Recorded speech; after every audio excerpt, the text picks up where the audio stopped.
Indeed,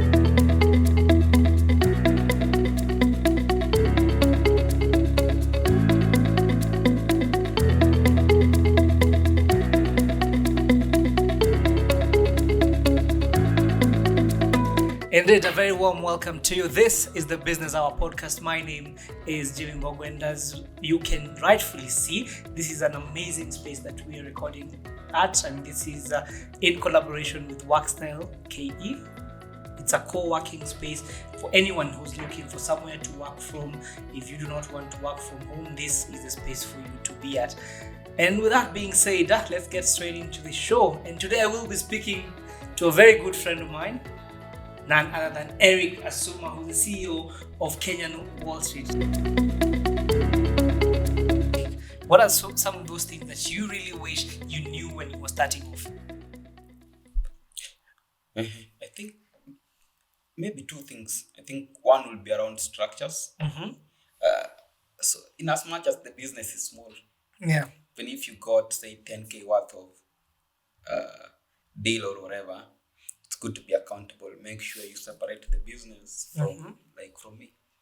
So in a way, you have business accounts which are totally different from me, properly managed, or even so that comes to a point of get proper people to lead, say, the finance department. Get a proper accounting person. Get a proper, say, people to run the finance team, manage the finances, the HR bit of it. So I never thought of it, to be honest, when I started out. But I wish I'd done that properly even from day one. It's important, and the reason I'm saying this is that much later, after we had grown a bit, we had grown massively. Now we ran into these problems with the government, the tax authorities. Now, which means you have to spend so much money to clear the tax arrears plus interest that you've never cleared all these years. So imagine if I knew from day one, sort it out. It's interesting that you touch on the issue of taxes. One of our guests is a tax expert, and one of the questions that we posed to him was, at what point do you start paying for taxes? His advice, of course, was as soon as you can. Yes. As soon as you're paying. How rough was this for you in terms of the revelation when KRA came calling? Interesting. Now what happened is this. I think I've mentioned, we did actually between 2017, 2018, 2019, business picked up quite well. We grew very fast. Now it reached to a point we thought, yes, the media business, but the whole goal was, if you wanted to build a very scalable business, we had to think of what particular business can we offer this audience that we built, or what challenge could we solve. Now that's why now my current company comes in. So what happened is this, around 2019, 2020. So around 2019 again, my father gave me some cash. So my father had his personal savings, his entire savings. I think Mzee needs some shares at Kenyans. Of course. So my father had savings of about $50,000. So give or take, that's about 500,000. 5 million or so. 50. That's about. So he called me at some point, told me, how's your business doing since I put in the first cash? I told him, this has been growing. He told me, show me the financials. So what I did, I went, printed all the bank accounts since we had begun, since he gave me the first cash, and showed him, and he was surprised, with the kind of turnover that we had made over that particular period of 2 to 3 years. So you get this money. Where do you channel it? So he told me. So at that point we were trying to transition into a fintech company. But we did not have enough cash. KRA was on our case. We needed money to hire an initial team. So my father, we began talking, and I was telling him about the business, how I've been performing. Then he told me, this cash that I've been saving, which is my entire retirement savings. Can I invest in your business? So that's the cash that helped me set up the initial foundation of HIsa, which we are doing right now. So hire an initial engineering team, hire an initial design team, beef up actually the editorial team of Kenyan Wallstreet. So the good thing is what I needed to do with that cash is as simple. We already had an office. Just set up initial, hire like a few editors and journalists, buy maybe cheap computers, pay office space, pay internet, and then now that cash is to make sure I now go get more business from my usual clients. Yeah. Like it was as easy as that. So when I did that, business again picked up because I'd invested in the stuff. So when you invest in stuff, they churn out more content, advertisers, more eyeballs, advertisers reach out to you. There's also the issue of attracting advertisers on the platform. Yes, you might have good content, you might have enough eyeballs, but as long as advertisers do not know about your platform, you do not get to attract them. As long as they feel we're not satisfied by the outcome or the output that we expected, you do not retain some of them. So what has been your biggest secret in terms of retaining advertisers on the platform? Interesting. To be honest, at times you also make challenges around retaining some of these advertisers. So I think the way the media business and digital media is quite tricky to make like significant scale. It's quite difficult to make it a very scalable, sustainable business. Yeah. Because for VCs, they're looking for a business that could churn out billions in turnover. With the media business, you're competing with the likes of Google, Facebook, and the rest. So they'll put a chunk of their budgets there. So maybe what has worked for us is that we are in a niche industry, which is business and finance. Yeah. So most of the time, if banks, regulators, banking stakeholders, people in the financial markets want to reach this audience around investment, banking, financial markets. Yeah. If they think of how do we get our message out, I think we'll be the first people they'll think of. Yeah. So even if you get 4 to 5 banks who are your regular clients, it's much easier because you have the target clients. We are in a very, very niche sort of industry. So it's a bit easier to have clients who come to you on a regular basis than they advertise on your platform. So I think that's the best. That's what's worked for us. Specifically focusing on business and finance news. We don't do sports, politics. So it's purely business and finance.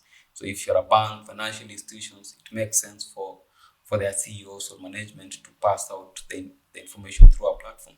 Eric, and this is something that you touched on earlier on, is the issue of creating structures for the company. Because you'll find that a lot of entrepreneurs, one of the things that, or rather mistakes that they make is that the company starts and ends with you.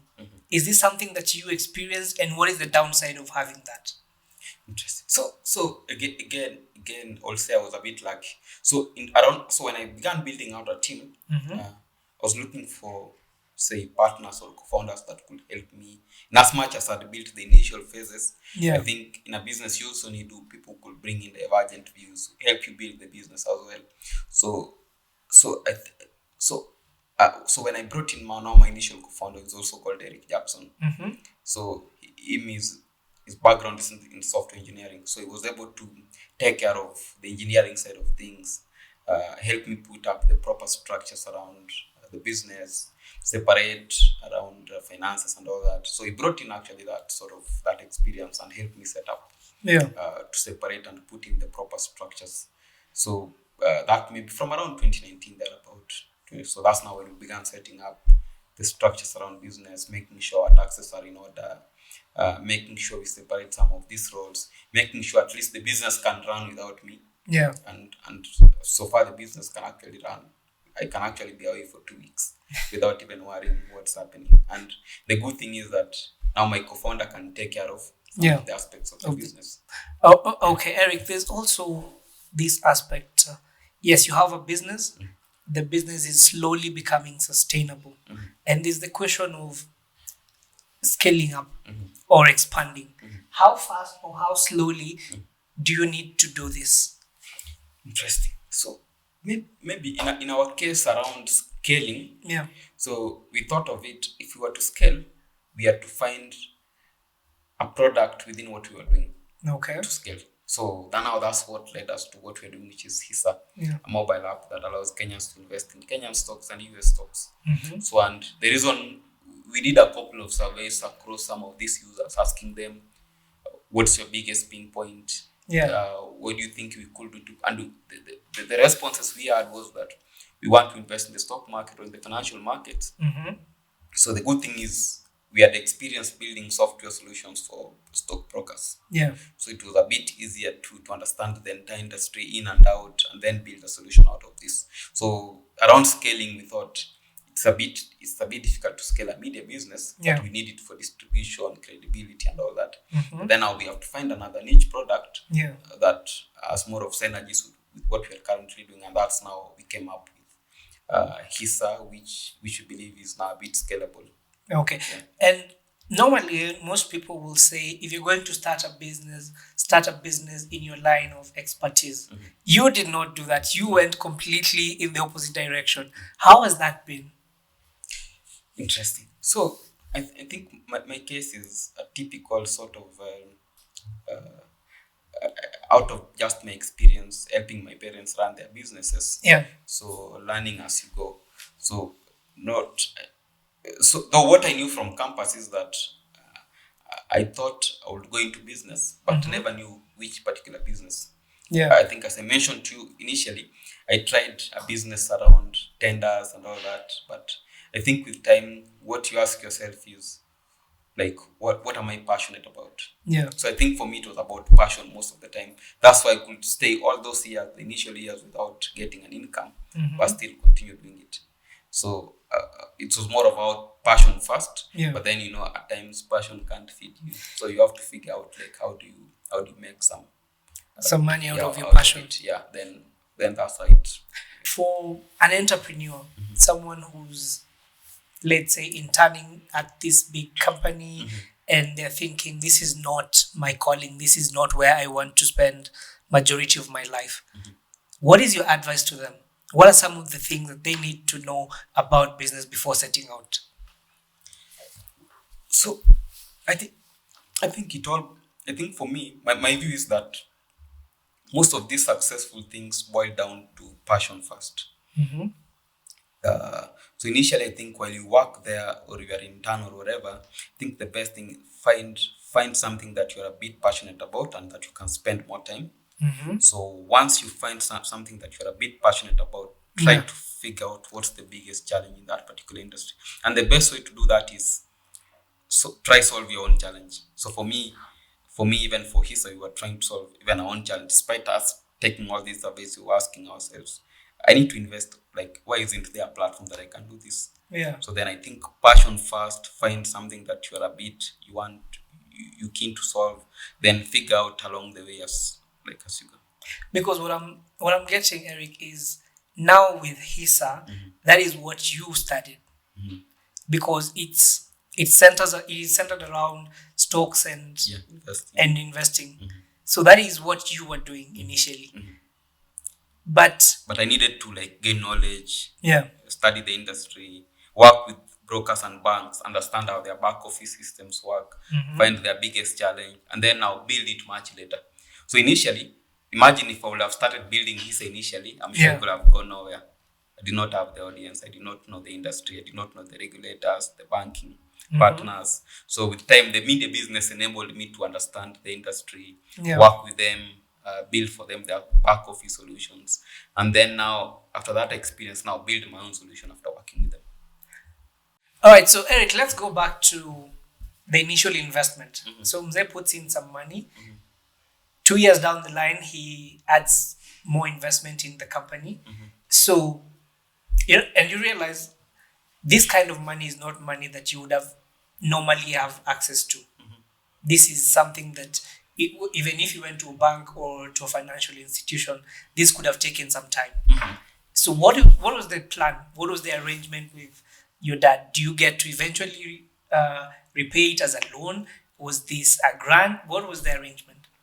Interesting. So initially, when my father invested, the $1,000 or so, he had no expectations. First, he just wanted me to quit the liquor business and find something that is a bit more, say, conforms with religion also, right? That was in his initial plan.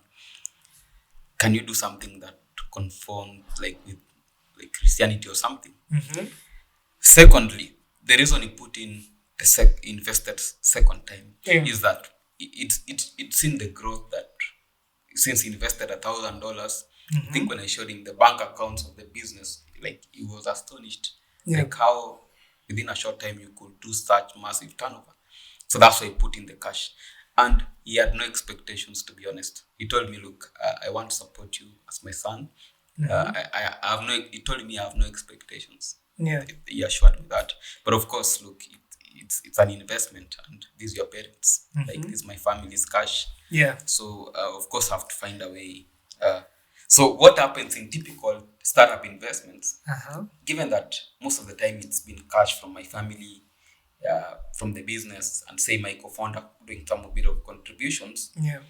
We had never done any contribution. Like we had never raised any external funding, like from banks or investors or VCs. So the first time we actually raised the external funding was this year. So when we did our first external fundraising, now you have to factor in, my father gave me cash. So I'm assuming you are getting a global VC to invest in your company. Because what we did is, we have a holding company, right? An international holding company, which owns Kenyan Wallstreet and HIsa. Right? So, and which means for you to onboard investors, you have to either form an international holding company out of Kenya or whatever. Then you allocate them shares in that particular company. So for me, the ideal thing that I should do is allocate my parents a stake into the business while I onboard these other investors. Because those were actually your initial investors. Were my initial investors. So that's what I've actually done. And the only point now, my parents can cash out. I don't know if they'll ever, if the business becomes successful, probably the business is successful so far. To be honest, if the business becomes successful, so my father might cash out, say whatever stake I give him, say if it's 2%, 3%, 5%, or whatever stake I give him. At some point. So for how startup investments work, even for investors who come in to startups, they invest, say, angel round, pre-seed round, seed, series A, B, C, D, or an IPO. So my father had to allocate him shares when I was allocating these other global investors shares into my company. So as the company grows, you become more scalable, more valuable. There are exit points. They're usually called secondary sales. So usually I think it's from series B or CD and the rest, or even IPO. So my father can actually cash out at series B. If it's 2% or whatever, or 3% is worth, say, 10M or 1M, whatever amount. Now you will have the opportunity to cash out at that point. Probably now it's 50K.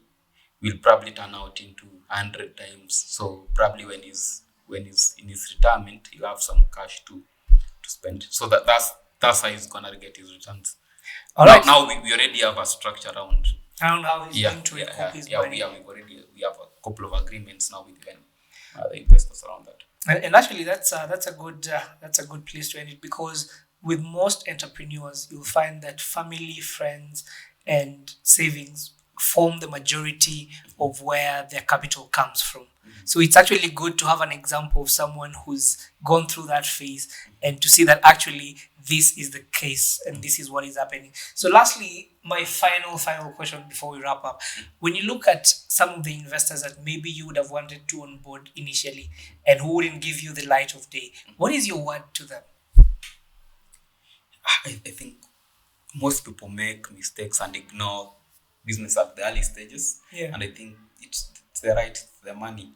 So I think my only wish, and I've had this conversation with friends, people that I work with, I wish we could have that sort of supporting environment for businesses even from the early stages. We don't have most of the local investors or even the local startup ecosystem. They will want to see more traction. But you see, as a business, you need cash to scale. If say my parents weren't there to support me, I'm not sure I'll have scaled up to where we are. But I think, to be honest, I can't blame them. It's their money, and these things are also very, very risky. So they have right to put it wherever they want. But I think it's always good to take risk on people, trust them, and give them that benefit of doubt, and think a bit long term. All right, and I think that's a good place to end it. Eric, thank you so much for taking the time to come and to speak to us and to share your experience in terms of how this journey has been. And I think to all investors who are probably watching or listening to this, one of my takeouts out of this conversation is that they need to take a risk on people. Don't just go for the safe investment, yet you could be passing something that could potentially be your biggest investment. And with that being said, that's how we wrap up this episode of the Business Hour podcast. My name is Jimmy Mbogoh, and like we say here always, is to remember that every hour is business hour.